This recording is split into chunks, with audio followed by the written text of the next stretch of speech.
We have an awful lot to go over here. We're still not to the legislative session. Does the board want to go ahead and plunge on through? It's 8:20. Do you want a quick 5-minute break before we go? Reaction is to go. We're going to proceed. Okay, moving into legislative session. First item up is the consent agenda. Would anybody on the board like to remove any of those items on the consent agenda at this time? Motion to approve. Second. Hearing no request to take any motions or many items off of the consent agenda, I will accept the motion to approve the consent agenda made by Mr. Kramer, seconded by Ms. Melson. Discussion before we vote. Call the vote, please. Alderman Kramer? Yes. Alderman Melson? Yes. Alderman Lightfoot? Yes. Alderman Mock? Yes. Alderman Van Buskirk? Yes. Alderman Ertz? Yes. Alderman White? Yes. Alderman Hamilton? Yes. Alderman Azier? Yes. Alderman Pardue? Yes.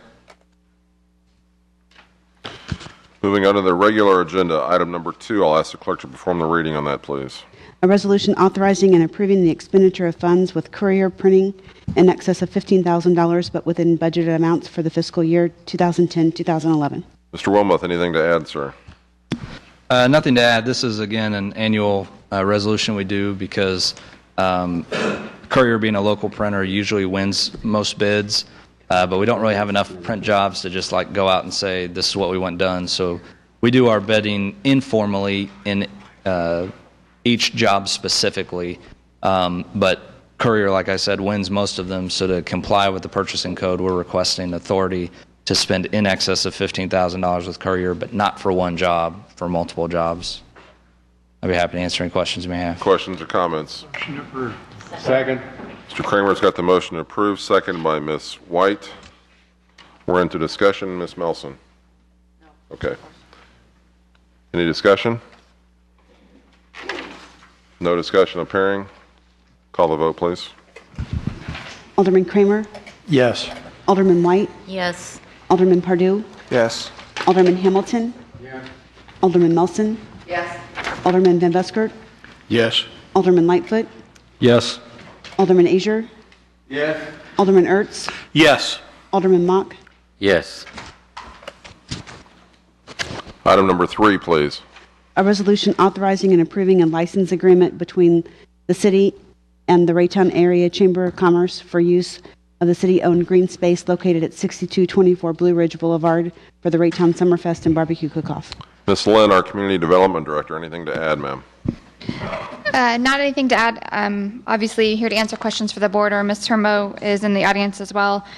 Just as mentioned during public comment, that the Summerfest and Barbecue Cook-Off is scheduled for Friday, June 10th and Saturday, June 11th in the green space formerly occupied by the First Baptist Church.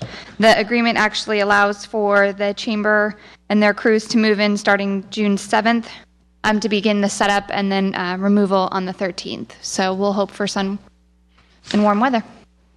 Any questions of Ms. Lynn or a motion? Motion to approve. Second. Ms. White has the motion to approve, seconded by Ms. Melson. Discussion before we vote on item 3. I do have a question. Ms. Melson. On the application permit itself, there's a couple things that weren't specified, as in, it does say that there will be outdoor tents or stage used. If yes, the expected occupants. And then also the cooking equipment used, which is gas, electric, charcoal. Also on, I'm assuming, about the operation of concessions, that's Jackson County Health Department is to be notified. On the attached description of, it does have a map attached with, you know, where the barricades and such would be, but it also doesn't list how the traffic routing and the control devices, who will be directing traffic, how do you plan to notify residents, etc. on there. And then also on the certificate of insurance, It does say see attached, but that wasn't provided. Is that on, does staff have that? I was going to say, do you want me to answer, Teresa? I can answer the rest of her questions. Didn't Okay, so a couple of things, if I can just go down the list of items that you went through. Obviously, if you've attended, then you do realize that outdoor tents and stages will be there. I know they have several things that happen on the stage, and then they use tents for the individual vendors that there are along Raytown Road, which is kind of described in the picture map that's attached. Obviously, my staff with the building inspection and Vicki and her volunteers work very closely with Jackson County Health Department to make sure everything's inspected. They've been very responsive about making sure that everything goes. Obviously, with them having done this several years in a row, they're very well aware of what the regulations are and making sure that they can meet all of those. As far as what type of equipment will be used, my guess is they could probably check all of those. Based on, depending on how, especially with the barbecue teams involved. Right, exactly. As far as traffic control and routing of traffic, my guess is it would be very similar to years in the past, but Vicki and her volunteers and the chamber committee actually meets with Public Works and Police Department to make sure that everybody's aware of how to safely route traffic, very similar to when we do other city events, the holiday lighting, that kind of thing. We actually have a traffic control meeting that's led by the Police Department and Public Works to talk about where the barricades go, what time they close, who's the responsibility for that. So I don't have any concern that that would take place very smoothly. As far as certificate of insurance, yes, I've seen it. I apologize it wasn't attached in the packet, but have no concerns that that's not filed correctly. Okay. And the plan to notify the residents and businesses in that area?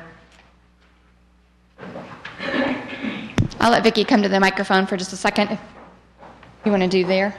Yeah. And talk a little bit about their notification. Sure. Hopefully maybe the smell of barbecue will help remind them that it's going on, but I'm sure there's a more formal process than that. Welcome, Vicki Turnbow. Thank you very much.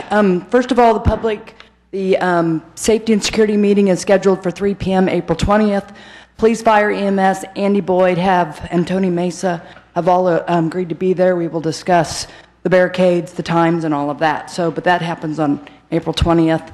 The first letter has been sent out to the downtown businesses, went out in February. We have them scheduled for a letter in April, and then a final letter to all the businesses, along with a similar map to what you all had with the exact times that the streets will close. Okay. After we've met with Chief Lynch, Chief Maherter, and Matt Cushman as well. Okay. And then the certificates were all attached. We made sure that the umbrella policies enforce and all of that as well. You guys have any questions? You kind of got this down pat, don't you? Thank you, Yes. Vicki. You're welcome. Thanks. Mr. Van Buskirk. Well, I just want to make a statement that I think we need to use that space as much as possible, and I'm glad that we're utilizing it. We need to utilize it more. Any other discussion, Mr. Lightfoot? Motion to approve. I think we already have a motion to approve. We had a motion. Did we have a second also? Yeah, so we'll give you the next one, Mr. Lightfoot. All right. So with that, any further discussion? Once, twice? Call the vote, please. Alderman White? Yes. Alderman Melson? Yes. Alderman Azier? Yes. Alderman Mock? Yes. Alderman Hamilton? Yes. Alderman Ertz? Abstain. Alderman Kramer? Yes. Alderman Lightfoot? Yes. Alderman Pardue? Yes. Alderman Van Buskirk? Yes. Vicki, thanks for your presentation. I appreciate use of the green space. Item number 4, please. A resolution authorizing and approving an expenditure of funds with Speak Right for transcription services in excess of $15,000, but within budgeted amounts for the fiscal year 2010-2011. Chief Lynch, anything to add, sir? We went to Speak Right last year after the elimination of employee basically did transcription work downstairs, and we've used them for a year now, and they've proven to work out very well for us. We put this out to bid this year, and we're recommending again to use Speak Right, and it's to approve the expenditures in excess of $15,000 as budgeted. Questions or comments of the chief? Mr. Van Buskirk. What was the approximate cost last year, and what is anticipated this year for total cost?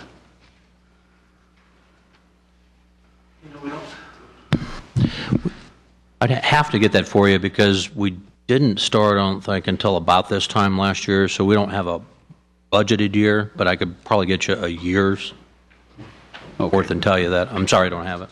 Well, it sounds like it's working well, and so certainly if you're satisfied with it and you feel that your staff is satisfied with it, I think we need to continue. But there's no way Mike McDonough can do the transcription services? Not if you've seen him type, sir. No. Motion to approve. Mr. Hamilton has a motion to approve, seconded by Mr. Pardue. And I appreciate Mike McDonough's attendance in the meeting tonight. Further discussion before we vote? None appearing. Call the vote, please. Alderman Hamilton? Yes. Alderman Pardue? Yes. Alderman Van Buskirk? Yes. Alderman Lightfoot? Yes. Alderman Mock? Yes. Alderman Melson? Yes. Alderman Azier? Yes. Alderman Kramer? Yes. Alderman Ertz? Yes. Alderman White? Yes. Item number 5, please.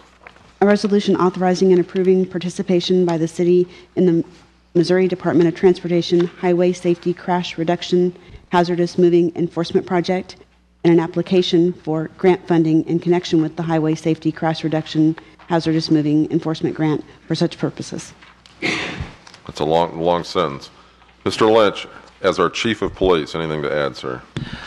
Just that we do this grant and have for several years, and just as a reminder, it's kind of a grant before the fact. We don't have the money. We apply for that, and it's $23,500 this year for hazardous moving violations. The state pays overtime for the officers to work, and then, of course, the ticket revenues that's generated from the enforcement action go to the city. Offers them. It's kind of how it works. Any questions of the chief? Second. Got a motion to approve by Mr. Azier, or excuse me, Mr. Kramer, seconded by Mr. Azier. Correct? Discussion, Mr. Van Buskirk. No. Ms. White? No, sir. We're in discussion. No discussion. Once, twice. Call the vote, please. Alderman Kramer? Yes. Alderman Azier? Yes. Alderman White? Yes. Alderman Melson? Yes. Alderman Ertz? Yes. Alderman Hamilton? Yes. Alderman Pardue? Yes. Alderman Van Buskirk? Yes. Alderman Lightfoot? Yes. Alderman Mock? Yes. Item number 6, please. A resolution authorizing and approving change order number 1 to the agreement by and between the City of Raytown and Damon Purcell Construction Company for the 2010 storm drainage projects, accepting all work performed under said contract and authorizing final payment in the amount of $129,603. Mr. Hanson sitting in for Andy Knoll at this time. Anything to add, sir? This project was our storm sewer project in the fall of 2010 behind 6708 Lakeshore Drive. Constructed a retaining wall for the creek, put a backyard back in place and a fence. Also storm drainage around the paramedic station. The work was completed in early winter, December. There were some punch list item repairs that needed to be made. We were originally withholding about 10%, and as the repairs were done, we withheld less. We are still withholding a little bit of money. They have finished all of the repairs now that the weather has warmed up, getting the asphalt emulsion off of the metal siding. So we are ready to give them their final pay and project acceptance for the 2 storm sewer projects. Any questions? Questions or comments of Mr. Hanson?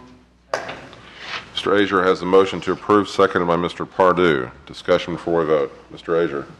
Yeah, I just would like to mention that I did have the opportunity to look at the project itself, and I was pleasantly surprised to see what an incredible job the design was.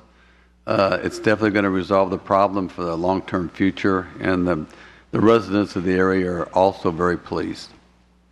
Good. Mr. Mock. Yeah, was there any punch list items on 6708 Lakeshore Drive, or I know Originally about the ones there on was. the EMS? 6708 Lakeshore Drive, they finished those items at the end of last year. Mainly had to do with the fence fabric not connecting with the top of the retaining wall, so we had them revise some of the fencing. And I think that was about it at 6708 Lakeshore Drive. So there wasn't any washout or anything this spring or anything like that, or? So far, we've been to the site this spring. The neighbors have called us out to take a look to see how it's doing. We haven't noticed any areas washing out. The improvements are going to force the creek to the south side of the bank.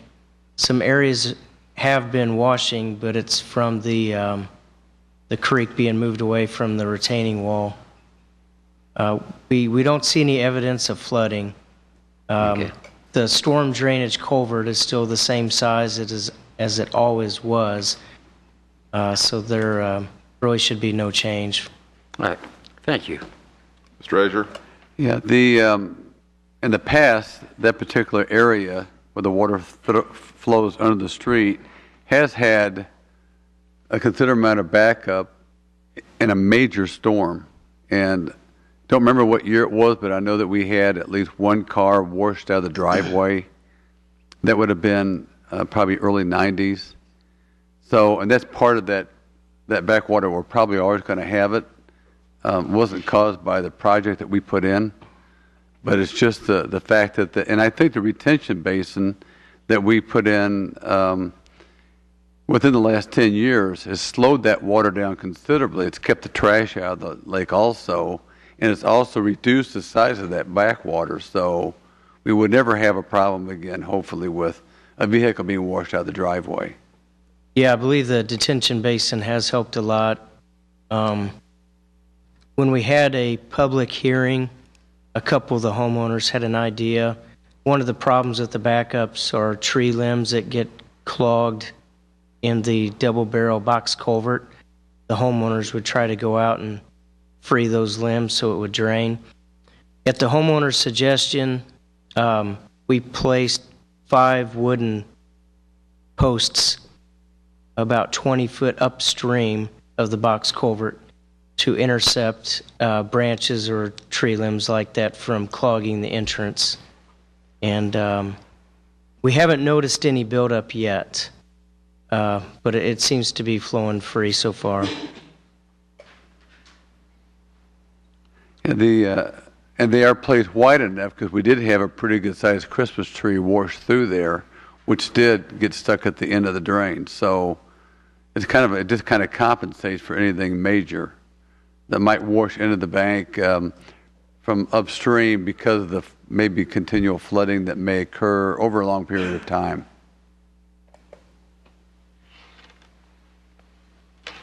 Anything else? We've got a motion and a second.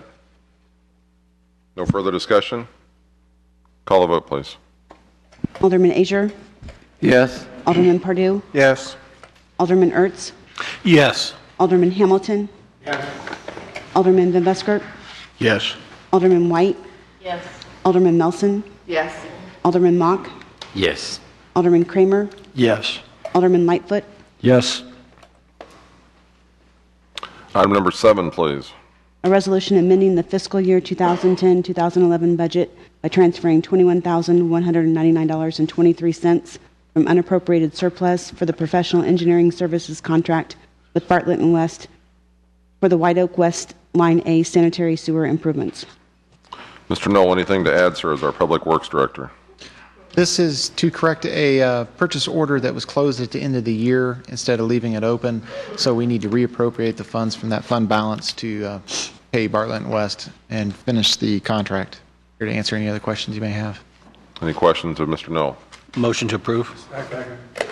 Mr. Ertz has a motion to approve, seconded by Mr. Hamilton, I believe it was. Second, sir. Discussion before we vote on item number 7.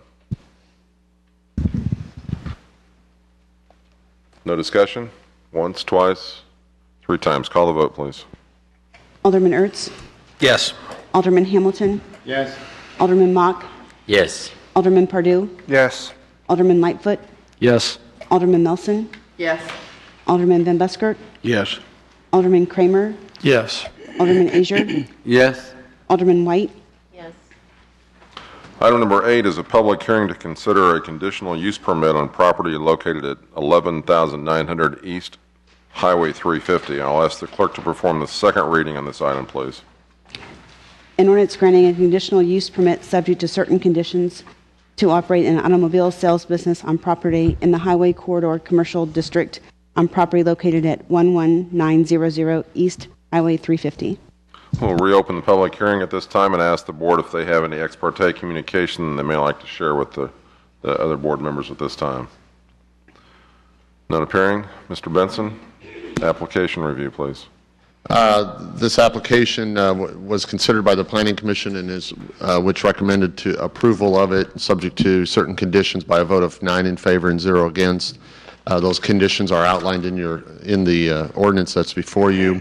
This ordinance has been revised since your last meeting, and I'll come back to that in a moment. The conditions that are recommended is that the permit shall be issued to only Richard Ellerman, with the provision that the automotive sales business shall be owned and operated by him, and he shall be responsible for its actions.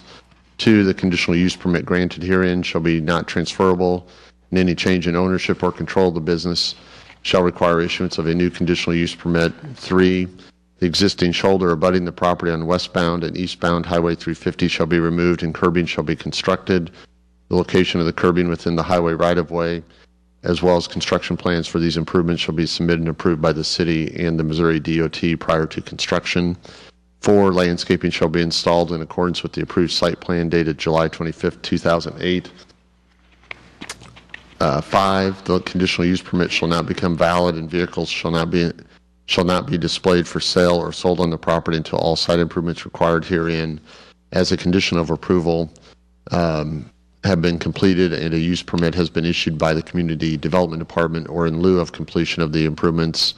And prior to issuance of a use permit, Mr. Ellerman may provide a performance guarantee to the city equal to the cost of those improvements, as well as an easement to allow the city to have those improvements in the parking lot area constructed.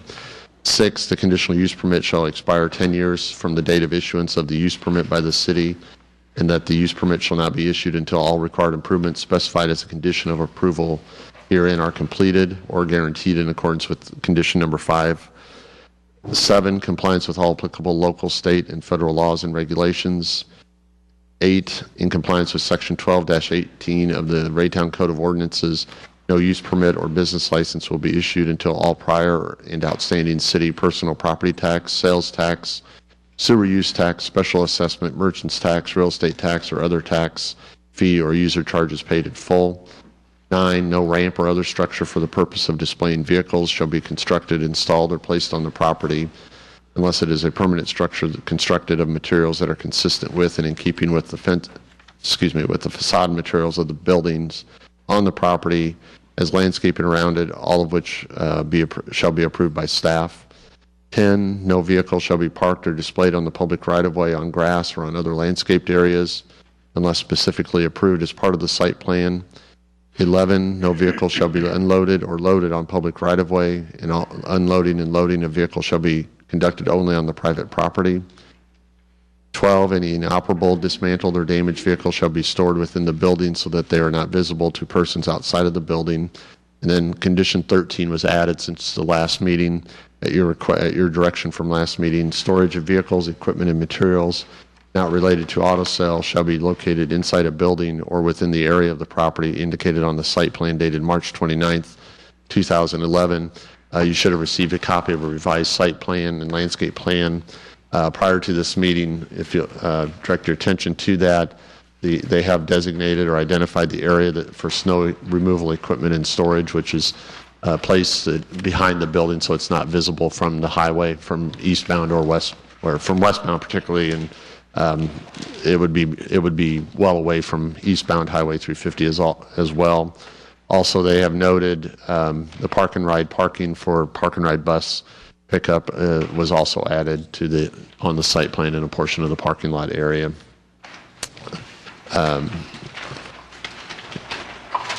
That is all I have, unless I'd be happy to answer any questions. Mr. Ellerman is here tonight as well. Okay, are there questions of staff before we go on to the applicant?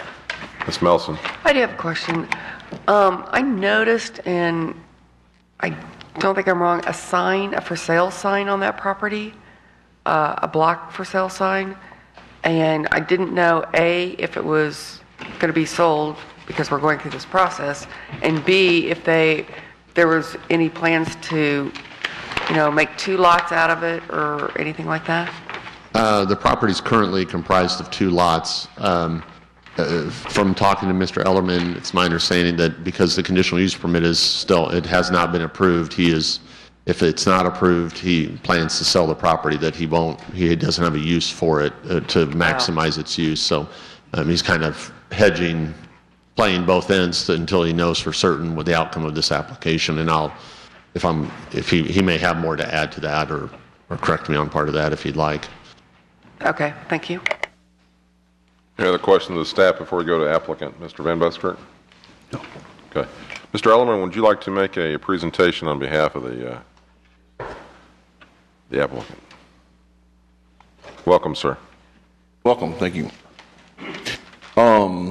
We went over everything in regards to answering all the questions, and Heather has got everything lined out. The reasoning for having the for sale on the building is I'm stuck with a $2.2 million building with no revenue coming in. And so my thought process was to put the building up for sale in case for some reason I was unable to get the city in regards to auto sales operation off. The auto sales is something that I'm more than confident in, but it's been kind of a catch-22 in order to get funding lined up for improvements. They need to, okay, for that bank needs to see something from the city. Okay. That's the way I've kind of went about it in regards to setting up what I refer to as a performance bond. Complete all the stuff that's asked of us.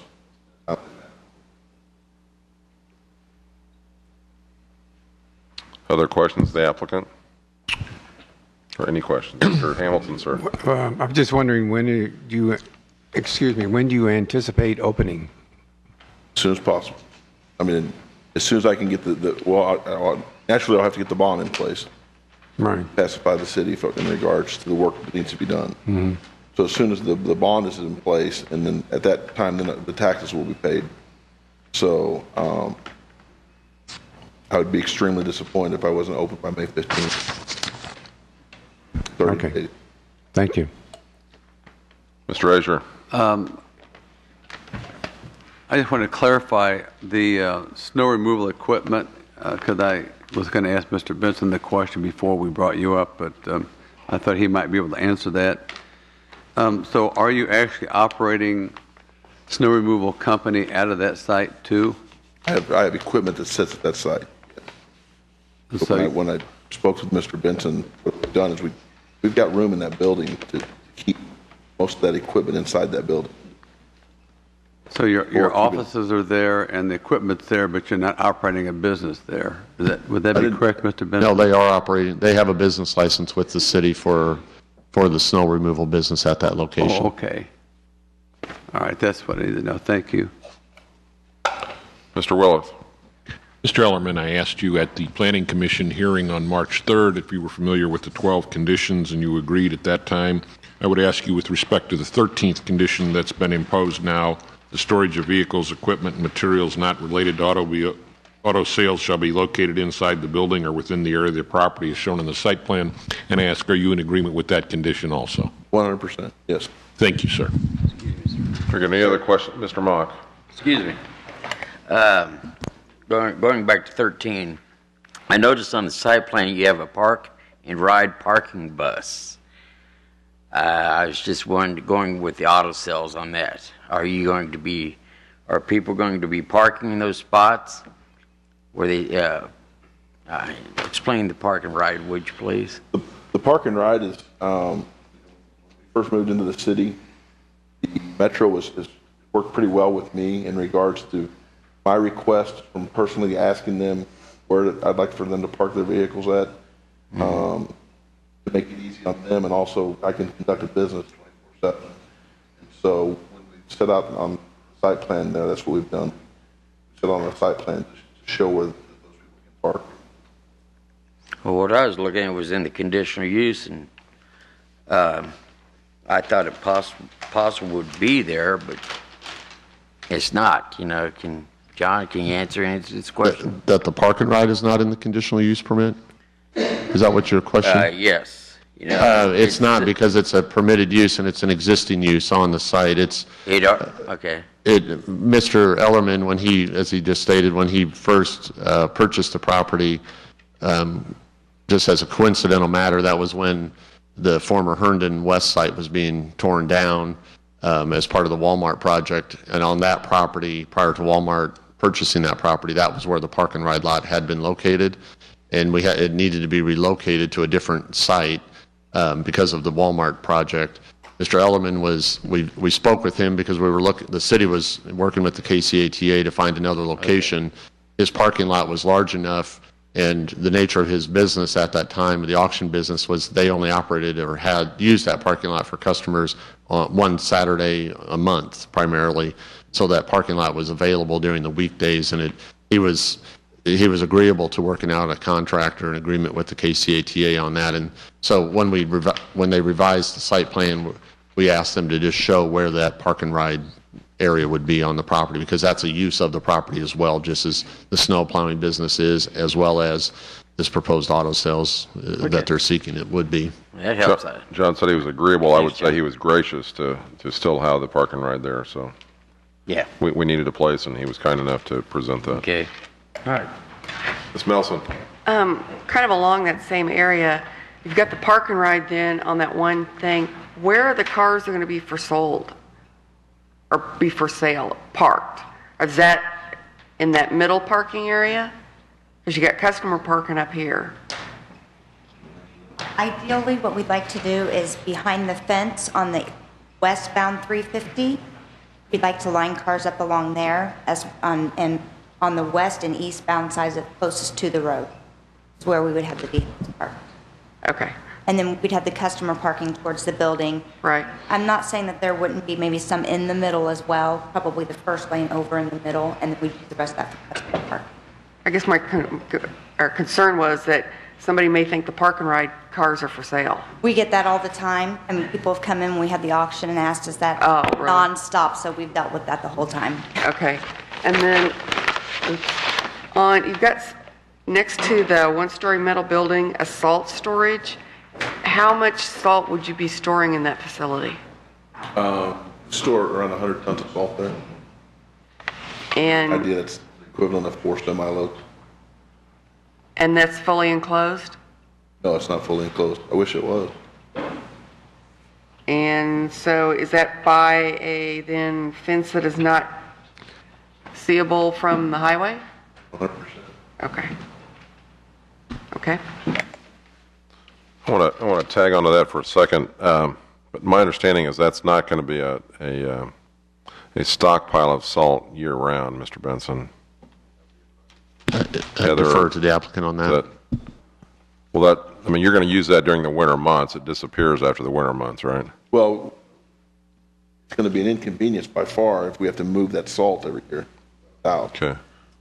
Try to govern and figure out how much salt the city of Raytown probably does in regards to, purchase a lot more salt than the city of Raytown never thought about buying. And distribute it throughout different locations throughout the city.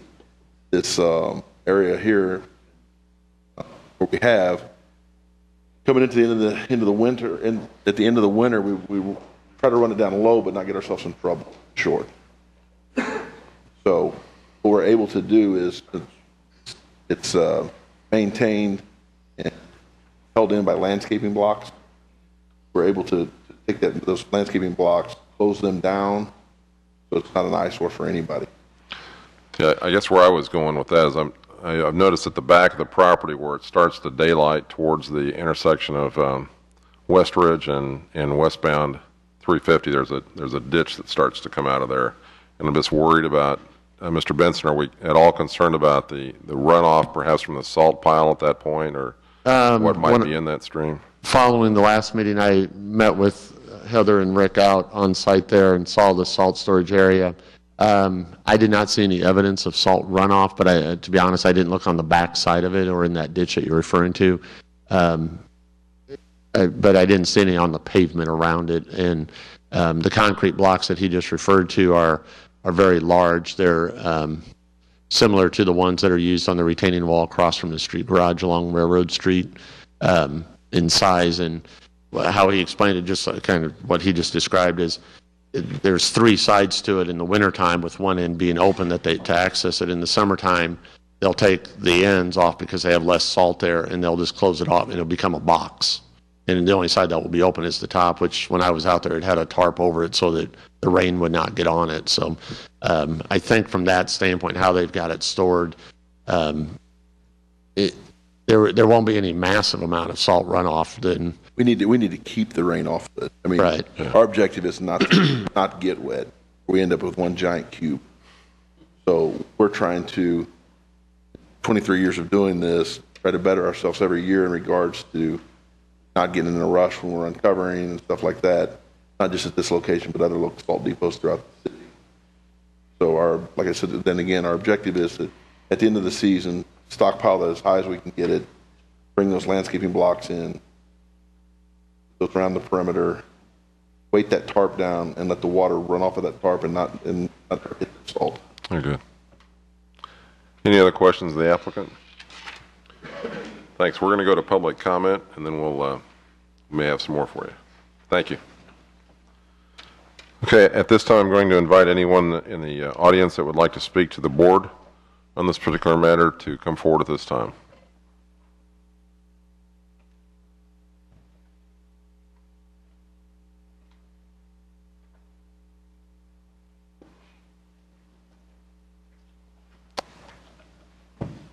I feel that anytime someone wants to open a new business in Raytown, that's a positive sign. Brings revenue into the city, not only in sales tax and property tax, but also people who come to this business are likely to stop somewhere else and buy something, bringing in more revenue. And I think this should be approved. Thank you. Thanks, Andy. Anyone else in the audience that would like to address the board on this particular matter? Once, twice? Okay, we're going to move on past public comments. And with that, I'm going to close the public comment portion. Go back to Mr. Benson. Anything else you would like to add, sir, regarding the staff comments or recommendations? I have nothing further. Okay, we're on to, I'm going to close the public hearing. I'm going to take it to board discussion. It's now in the board's hands for discussion. Mr. Pardue. I'd like to make a motion we approve this. Mr. Pardue's got the motion to approve, seconded by Mr. Azier. Further discussion before we vote? Mr. Azier? No. No further discussion? Once, twice, Mr. Van Buskirk. As far as city revenue from this, is there any projected amount of revenue that we would get? That we have not requested that information. We typically don't get that on conditional use permit applications. On auto sales, the sales tax that would be generated goes to the location where the purchaser lives. So this type of business where use would not generate sales tax of like a retail business or a restaurant would, unless they have a large number of people that purchase the cars that live in Raytown. And maybe they will. They might. Okay. Thank you. Very good. No further comments, questions? Call the vote, please. Alderman Purdue, Go ahead. Yes. Alderman Azier, Yes. Alderman Melson, Yes. Alderman Lightfoot, Yes. Alderman Mock, Yes. Alderman Van Buskirk, Yes. Alderman Kramer, Yes. Alderman Ertz, Yes. Alderman Hamilton, Alderman White. Thank you for your patience. We appreciate your willingness to continue doing business in Raytown. We look forward to you being successful and many long years of prosperous business. Thank you, sir.